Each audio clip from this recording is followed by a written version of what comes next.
Hello అండి, welcome back to my channel tailoring vibes. ఈరోజు ఈ వీడియోలో ఈ ఫ్రాక్ యొక్క ఫ్లవర్ స్టిచ్ చేశాను కదండి, అది ఎలా తయారు చేసుకోవాలనేది చూపిస్తానండి. ప్లీజ్ ఫ్రెండ్స్, వీడియో ఎక్కడ స్కిప్ చేయకుండా ఫస్ట్ నుంచి ఎండ్ వరకు పూర్తిగా చూడండి. ముందుగా మనకు కావాల్సినంత క్లాత్ని కొంచెం డబుల్ ఫోల్డింగ్ వేసుకొని లూజ్ స్టిచ్చింగ్ అయితే వేసుకోవాలండి.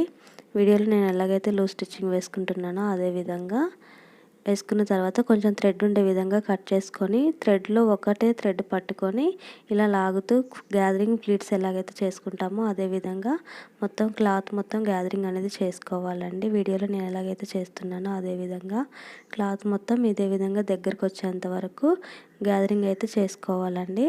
ప్లీజ్ అండి, వీడియోకి లైక్ చేయండి. మీరు లైక్ చేయడం వల్ల నాకు ఎంతో యూస్ఫుల్గా ఉంటుంది. ఇలా క్లాత్ అంతా ఒక దగ్గరికి వచ్చిన తర్వాత అటు చివర ఇటు చివర కొంచెం ఓపెన్ ప్లేస్ అనేది ఉంది కదా, ఓపెన్గా ఉన్న క్లాత్ మొత్తం లోపలికి ఫోల్డింగ్ చేసుకొని ఒక స్టిచ్ అనేది వేసుకోవాలండి. రెండో వైపు కూడా ఇదే విధంగా ఓపెనింగ్ అనేది ఉంది కదా, ఓపెన్ క్లాత్ని కూడా ఫోల్డ్ చేసుకొని స్టిచ్ వేసుకోవాలి. ఇలా టూ సైడ్స్ కూడా ఓపెన్ క్లాత్ని ఫోల్డింగ్ చేసుకుని స్టిచ్ వేసుకున్న తర్వాత క్లాత్ని ఇలా ఫోల్డింగ్ అయితే చేసుకోవాలండి. వీడియోలో నేను ఎలాగైతే ఫ్లవర్ లాగా తిప్పుకొని పెట్టుకున్నానో అదేవిధంగా క్లాత్ మొత్తం ఇలా ఫోల్డ్ చేసుకోవాలి. రౌండ్గా ఫోల్డ్ చేసుకున్న తర్వాత ఫ్లవర్ ఎక్కడ పెట్టుకోవాలనేది ఫ్రాక్ మీద మామూలుగా చూసుకున్న తర్వాత మనం ఫోల్డింగ్ చేసుకున్న దాన్ని స్టిచ్చింగ్ అయితే చేసుకున్నానండి. తర్వాత 2 రిబ్బన్స్ అనేవి స్టిచ్ చేసుకున్నాను.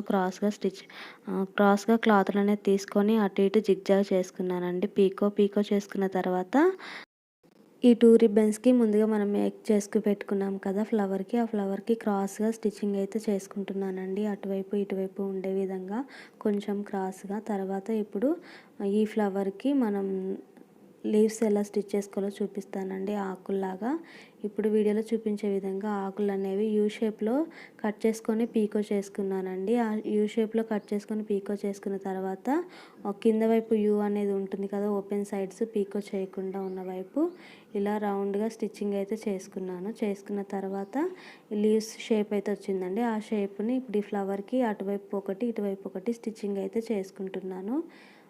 షేప్ అనేది నీట్గా రెండు కూడా ఆపోజిట్గా ఉండే విధంగా స్టిచ్చింగ్ అయితే చేస్తానండి.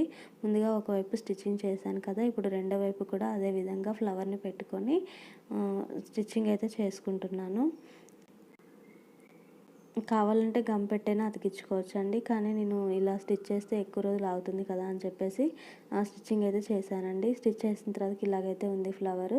ఇప్పుడు ఈ ఫ్లవర్ని ఫ్రాక్ పైన ఎటువైపు పెట్టుకోవాలనేది చూసుకొని ఒకవైపు స్టిచ్చింగ్ అయితే వేసుకుంటున్నాను. మొత్తం స్టిచ్చింగ్ వేసిన తర్వాత ఇలాగైతే ఉందండి. ఫ్రాక్ వీడియో కావాలి అనుకుంటే డిస్క్రిప్షన్లో లింక్ ఇస్తాను, వెళ్ళి చూడండి. ప్యాన్ పిట్టర్ కాల్ తోటి చాలా నీట్గా ఉందండి. 3 ఇయర్స్ బేబీ యొక్క ఫ్రాక్ ఇది. ఈ వీడియో మీకు ఎలా అనిపించిందో కమెంట్ సెక్షన్లో తెలియజేయండి. Thank you so much for watching.